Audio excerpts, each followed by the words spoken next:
Alors, salut tout le monde, c'est l'épisode numéro 5 qu'on avait oublié d'enregistrer. Évidemment, aujourd'hui, je suis en solo. Je suis pas avec mon pseudo-fils. Aujourd'hui, on m'entend, voilà. Je recouperai tout ça tout à l'heure. Et aujourd'hui, on va présenter encore un objet rétro, on va dire. Je vais essayer de trouver vite la référence. Et apparemment, ça existe encore, la référence, quelque part. Portable. Ah, voilà. Oh, ça date. Alors, est-ce qu'on nous voit? C'est Pop, il est là? Ou il est pas là? Parce que j'ai vu qu'il y avait un petit souci. Alors, on va vous présenter un sujet d'une sympathique machine à calculer. Eh ben voilà, je viens de la trouver. Machine à calculer. Je vais revenir à mon setup. Je ne sais pas, j'ai une fenêtre qui s'est ouverte et qui ne devrait pas. Merci. On va y présenter ceci. Une belle machine à calculer, vintage, avec un écran phosphorescent. Voilà. C'est joli, hein. Ça, c'est du vrai vintage. Alors, j'attends de voir si ça va, si ça fonctionne quand même. Ce serait quand même bien. N'hésitez pas. Donc, on va décortiquer la bête. On va voir ce qu'il y a à l'intérieur. On va voir comment ça marche. Et à tout de suite.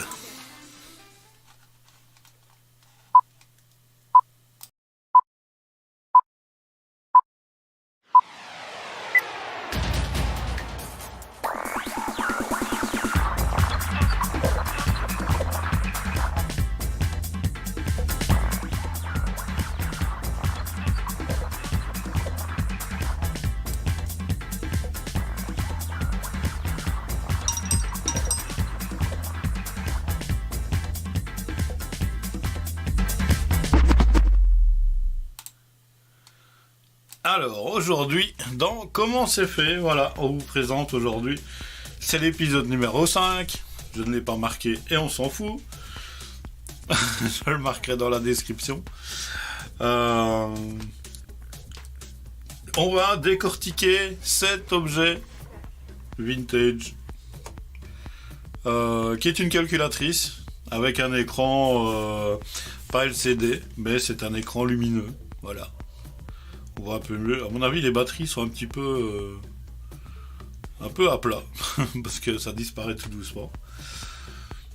Et donc on va voir la constitution de ce sympathique objet. On va bien mettre au point. Voilà. On va y arriver. Hein. Avec un peu d'effort, tout va bien.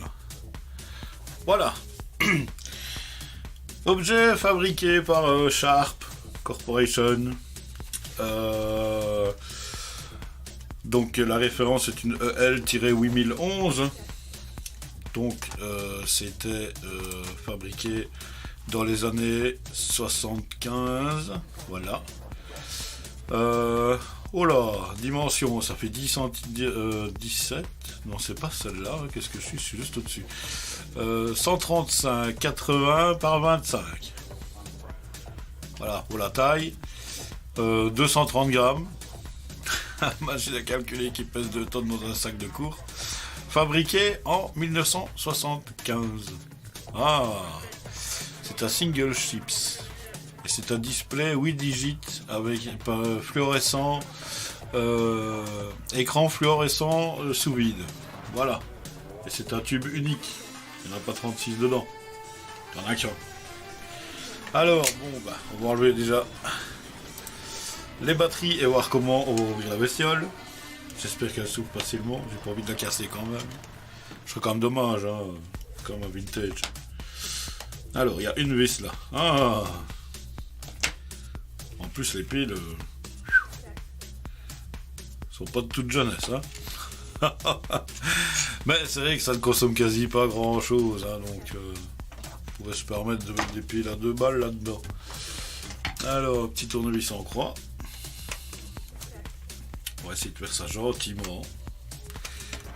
Voilà. On va retourner. On va essayer d'enlever la vis. Ça c'est pop, ça suit, c'est...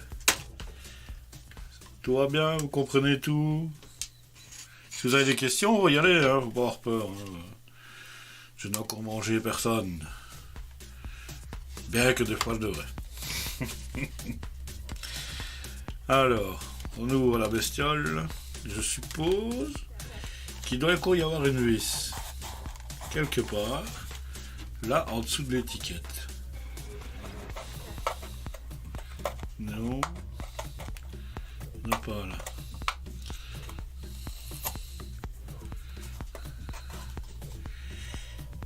Il doit y avoir quelque chose. Ah non, ça va. C'est juste en clipsé, emboîté. Et voilà. Ah, bon. Voilà le coffret arrière. Et voici, devant vos grands yeux ébahis, le système de la machine à calculer. Donc ça c'est la partie contrôleur avec le tube qui est juste en dessous. Qu'on va essayer d'aller voir. On va essayer de démonter sans le casser. Je dis sans casser parce que bon voilà, j'aimerais quand même bien la remonter après puisqu'elle fonctionne encore. Et on va voir un sympathique circuit imprimé. Mais, il y a une vis. J'avais pas vu. Une vis là. Ah, il y a des gens qui hébergent, c'est sympa. Hein. Merci à Antel, Valgarde. Miss Lily. Ah ouais, Miss Lily, ça fait déjà un bout de temps que n'a pas eu l'occasion de se croiser.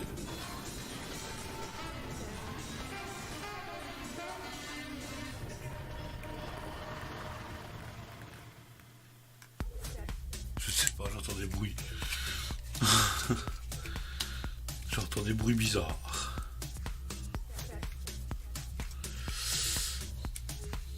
Comment c'est... On va pas dire comment c'est fait, puisque c'est le nom de l'émission. Donc ça tient le dessous, et ça tient le dessus.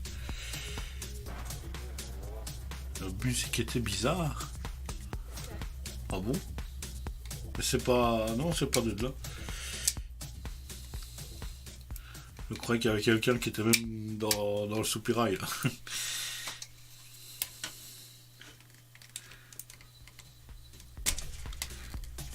Alors, est-ce que...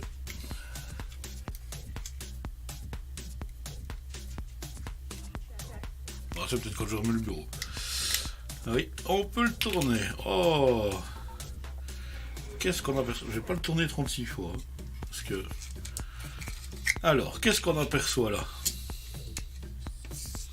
Un tube sous vide. Ah, c'est joli. Hein. Allez, hop. Bon, un rat, ça m'étonnerait. Ça aurait quand même pas passé dans les petits trous. Le mec, je suis dans la cave. Mais... Alors voilà, constitution de la machine à calculer. Oh, un écran sous vide. Phosphorescent. 8 digits. Avec tous ces fils de raccordement. Il y en a de ce côté-là. Et il y en a là. Il y en a des deux côtés. Et je suppose que le fil rouge, c'est peut-être bien le chauffage.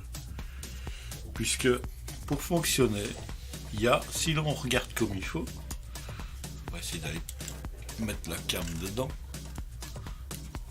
Voilà. Si on regarde comme il faut sur chaque au-dessus, il y a une grille et un tout petit fin fil qui passe. Et ce petit fil qui passe, c'est un fil qui chauffe. Un petit fil chauffant. C'est comique, hein? On ne le voit pas. On ne le voit pas parce allez, il n'y a pas besoin d'être porté au rouge. En fait, c'est pour les électrons. C'est comme les postes à lampe et tout ça. Il te faut toujours une source de chaleur qui dégage des électrons vers la partie qu'on a besoin. Et puis il y a une grille sur les chiffres, mais je pense qu'on ne saura pas les voir derrière le tube parce qu'il est collé. Il est collé avec du double face, donc je vais pas m'y risquer. Donc on a une partie électronique ici.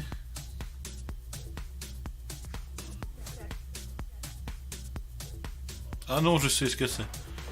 C'est une grosse mouche. Elle est coincée là dans le soupirail. Je l'entends. Pauvre mouche. Elle va rester là. Alors, un petit transistor. On voit. Un BC1214. La prise, on peut raccorder la machine au secteur. Ça fait longtemps qu'elle n'a pas été branchée d'ailleurs.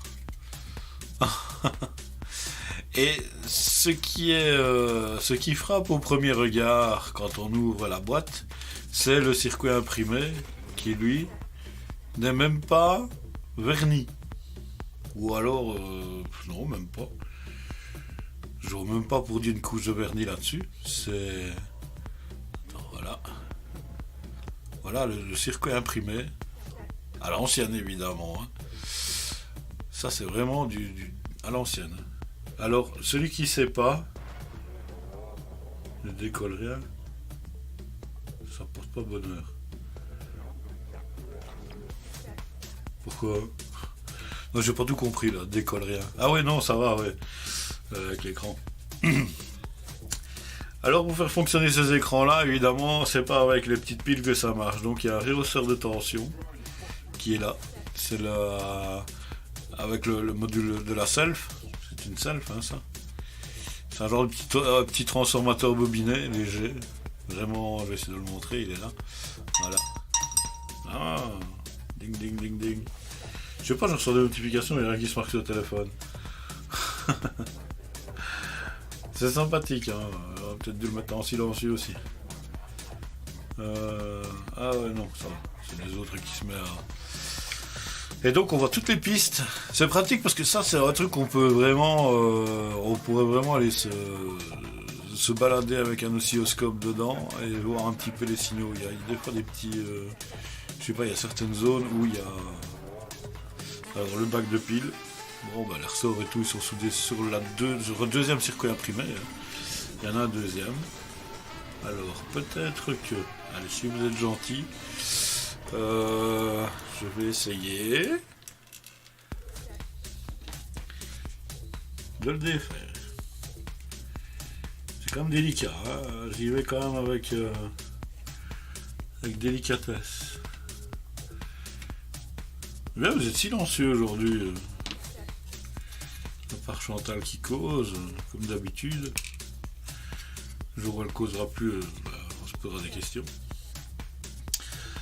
Alors toujours, c'est vraiment fait à la va-vite. Hein.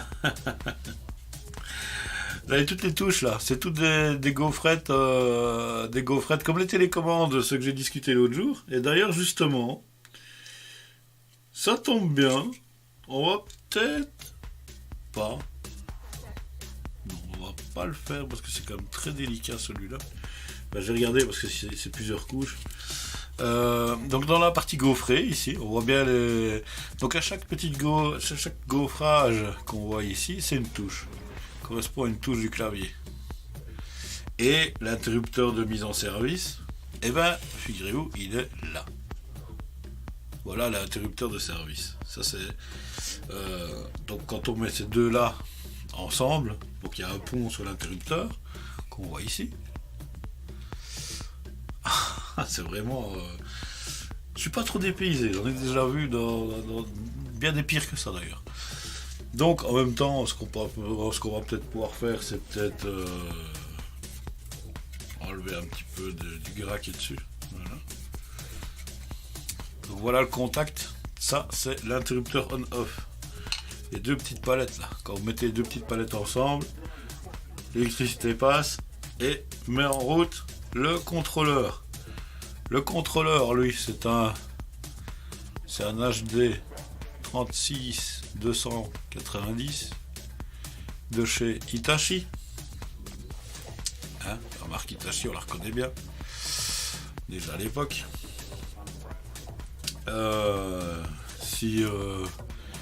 Si Chantal, elle va aller chercher la référence. Je ne sais pas pourquoi est-ce qu'on ne peut pas passer de lien, justement, pour que je le regarde. Mais je crois que j'ai mis bloquer les liens. Oh, mais je vais vous mettre... Je vais vous mettre la grade. Donc ça, c'est le contrôleur qui sert pour la machine à calculer. Donc elle reprend tous les signaux des claviers, fait les calculs et gère l'affichage sur le tube. Alors, ça va être compliqué. Je vais vous laisser la mettre en route pour si les piles elles veulent bien rester en place. On va essayer. C'est délicat, mais on peut essayer.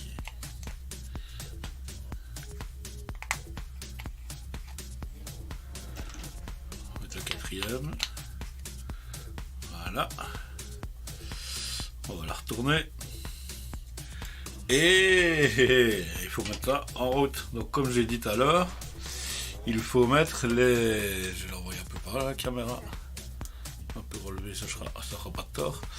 Donc il faut mettre les deux contacts, les deux palettes de l'interrupteur en contact pour allumer la machine à calculer. Et voilà. On le voit pas très bien à la caméra. Si, voilà. C'est assez joli, hein. C'est de la bonne vieille technologie. Mais les piles sont un peu à plat. Donc, bon, je vais pas en mettre des piles maintenant parce que si on change les piles, après ça coule, c'est pas beau, ça détériore tous les plastiques et tout ce qui est à l'intérieur. Voilà. C'est vraiment joli à regarder. Hein. On pourrait presque... je vais pas dire que ça relève du tube Nixie, mais ça en est pas loin quand même. Hein.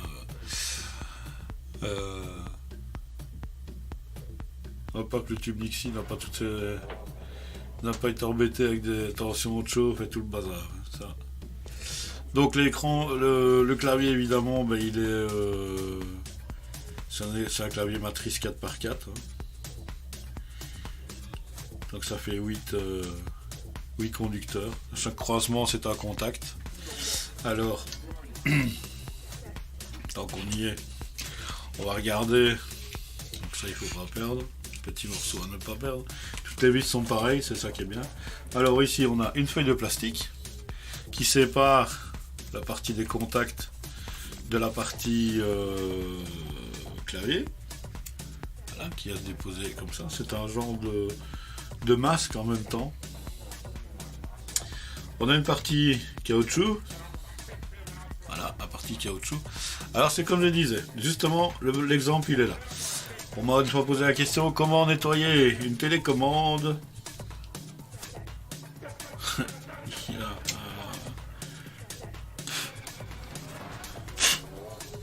Merci, c'est gentil de me donner. On m'a demandé comment nettoyer cette télécommande. Ici c'est le même système. Donc on a dans le fond un morceau qui rend au conducteur la partie gaufrée qui est là. Et bien souvent, ben voilà le cas, celui-là par exemple il est plein de poussière. Évidemment, c'est une machine à calculer qui a je sais pas combien d'années. Le système de touche n'est pas du tout comme ça dans les nouvelles.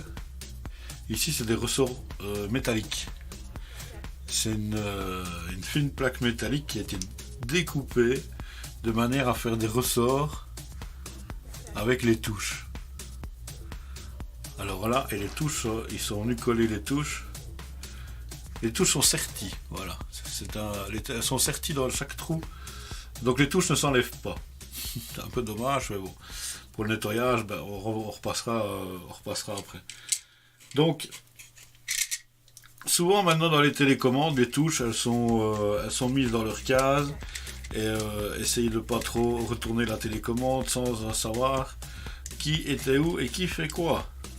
Sinon, vous ne saurez pas remettre toutes vos touches au bon endroit. Oula.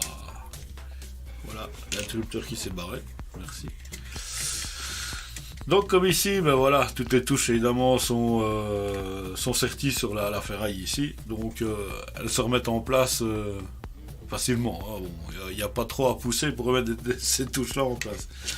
Alors la partie caoutchouteuse du truc, on peut les frotter, on peut les brosser avec une petite brosse, on peut les nettoyer avec une lingette, on peut le plonger dans l'eau avec un petit peu de produit de vaisselle. Faut surtout pas de produits corrosifs, surtout pas.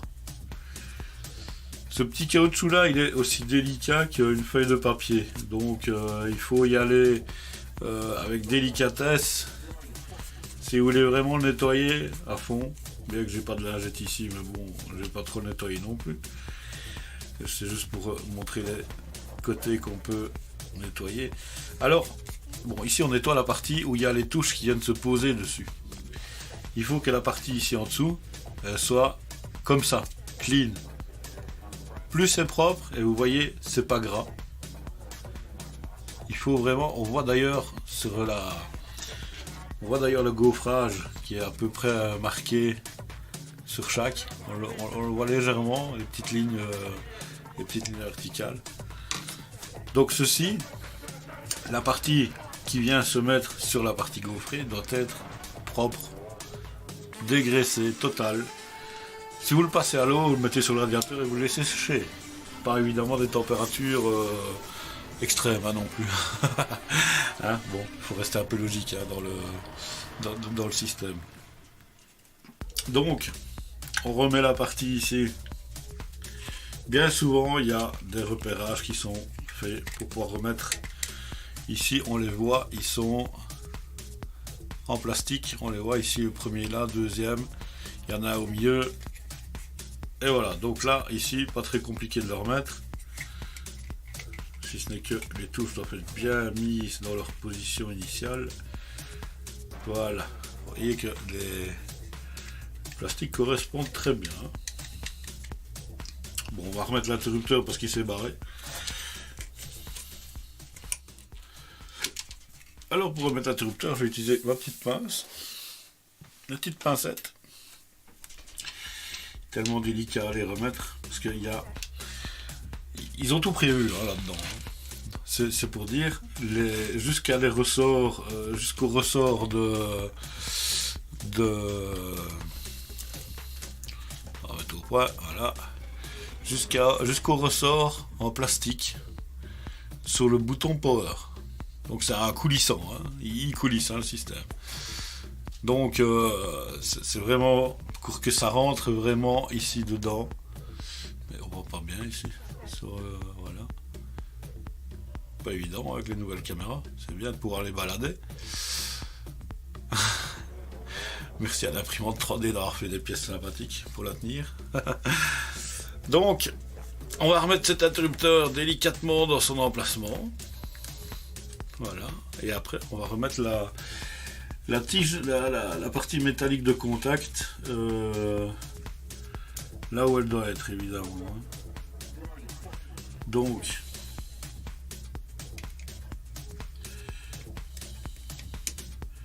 voilà. Donc en fait, vraiment, la partie ressort, je sais pas si on pourrait mieux le voir. Voilà. C'est une partie qui coulisse sur deux parties de plastique. C'est tout con. Tout con, juste deux petites parties de plastique pour faire les ressorts d'avant. Des fois, vous me direz, des fois, il n'y a pas besoin d'avoir des grandes choses pour pouvoir faire des ressorts de rappel. Mais là, alors ici, on va le déposer. Il y a deux petits picots de plastique dans le fond qui permettent de vraiment bien le caler à sa place. Et on va essayer de remettre le tout. Ça me fait de la peur. On va essayer de remettre le tout comme il faut là-dedans. Alors, pour pas m'embêter de trop, je vais faire comme ça. Voilà. Alors, la feuille de plastique. Et sur cette feuille de plastique, il y a un petit... Voilà, pour la vis. Si vous avez vu. Alors, feuille de plastique, ça devient rare de trouver une feuille de plastique qui s'intercale entre. Hein. dans les télécommandes. Ici, bon, c'est encore un système à l'ancienne. Et à mon avis, c'est pour garder assez bien d'écart. Si le cas leur sort un petit peu de faiblesse, le plastique permet de remonter la touche. C'était bien pensé pour l'époque. Parce que bon, le fer a quand même ses inconvénients qu'à la longue, il a un peu tendance à se laisser aller. Hein. Alors, on prend un tournevis un poil plus grand. Alors, n'hésitez pas à follow, hein. Ceux qui arrivent, s'ils aiment bien. C'est l'émission Comment c'est fait. On dépiote, on essaie de pas trop casser. Des fois ça arrive, par accident, mais on rigole. On rigole toujours de nos situations désespérées. Donc lui il va comme ça. Donc jusque là tout va bien. Avant de remettre ça, il y avait ça. Voilà, je dis pas le truc. C'est une petite pièce en plastique qui vient s'intercaler pour maintenir l'écart. Voilà. Pour maintenir l'écart entre le clavier et la partie ici au-dessus. Il y a une petite griffe où le circuit imprimé vient se glisser dedans. Alors c'est pour le remettre en place que là c'est toute une galère. Car il faut que ce soit bien remis.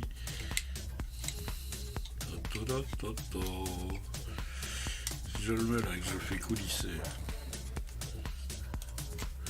Je crois que j'aurais peut-être dû le mettre avant de remettre tout en place.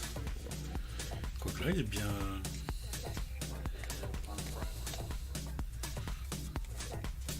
Oh là là là là. No stress. Voilà.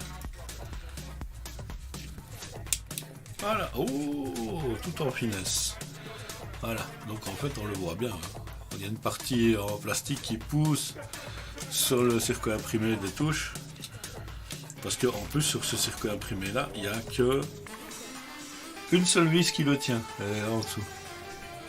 Il n'y en a qu'une seule. Donc pour ceux qui ne savent pas, on peut retrouver les épisodes de cette émission sur YouTube. Il y a déjà le 6e épisode, c'est un épisode enregistré parce que on va dire que le pseudo-fiston, il a quelques soucis de voiture. Donc, la dernière fois qu'il est venu, on a enregistré une bourrade d'émissions. Il y en a qui l'ont suivi et il y en a qui l'ont pas suivi. Ça me sent toujours tort. Donc, la petite vis qu'on remet ici.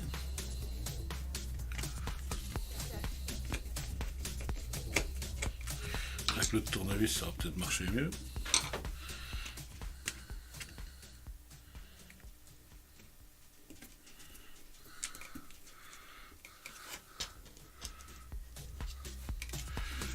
Il n'y a pas de différence entre ces deux vis là. Si.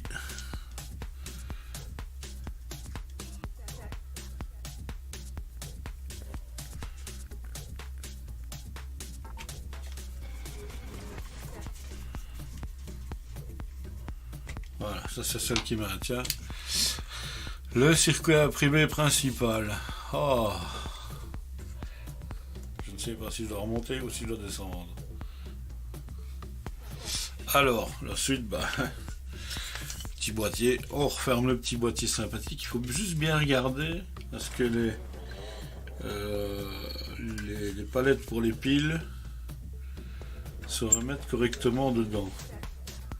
Donc ça a l'air bon, et là ça a l'air bon. Alors, c'est éclipsé. Voilà. La petite vis finale. Hop.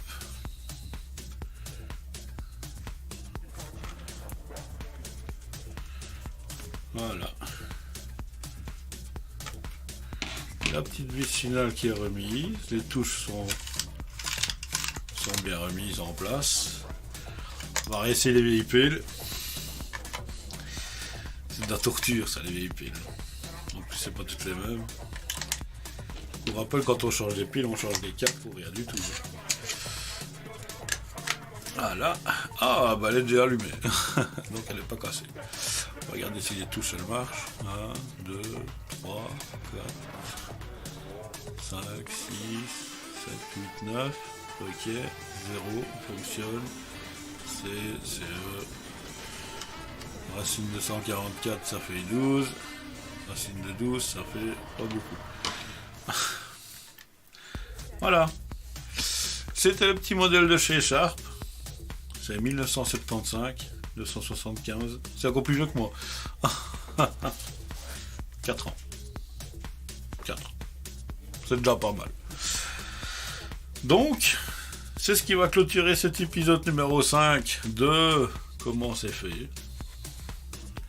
Petit épisode sympathique. On va retrouver encore des autres objets. Moi, je vais faire une petite pause. On me retrouve... Ah, de toute façon, je vais couper cet épisode-ci, donc je peux le dire. On me retrouve à 21h sur Studio Renegade avec la Mini Ligueur. On va aujourd'hui discuter des diodes. On ne me verra pas en vidéo, on ne m'entendra qu'en audio. Ah, bien heureux ceux qui ont des modems qui marchent comme il faut. C'est pour vous dire, j'ai fait un stream, une rediffusion avec TeamViewer. Et ça a marché. Donc, comme de quoi parfois, ça va bien. Voilà, si vous voulez plus d'infos, ma chaîne YouTube, elle est linkée dans le chat. Sinon vous tapez l'exclamation YouTube, pas l'exclamation YouTube. Vous avez la chaîne. Et puis quoi? Qu'est-ce qu'il y a? Twitter, Cyberfun69. Facebook, il n'y en a pas. Si j'ai une page Homemade, mais j'ai pas encore. Je publie les vidéos dessus, mais voilà, ça va au fur et à mesure que ça vient. Voilà. Sur ce, j'espère que vous avez tout compris.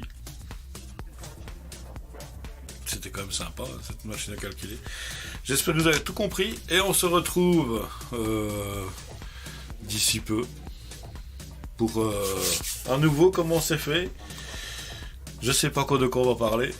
Je parle au fur et à mesure que mes sujets arrivent. Donc quand je trouve un objet, j'en profite de pouvoir vous le faire partager. Il y en a des autres, mais je vais pas fouiller maintenant. Je vais faire une petite pause et on se retrouve à 21h. C'est chaque samedi, de toute façon, on se retrouve chaque samedi à 21h sur Studio Renegade avec Nelliger pour électroniquez-vous. Voilà. Je sais pas son sujet, mais moi ce sera les diodes. Voilà. Allez sur ce, bonne soirée et que tout aille bien.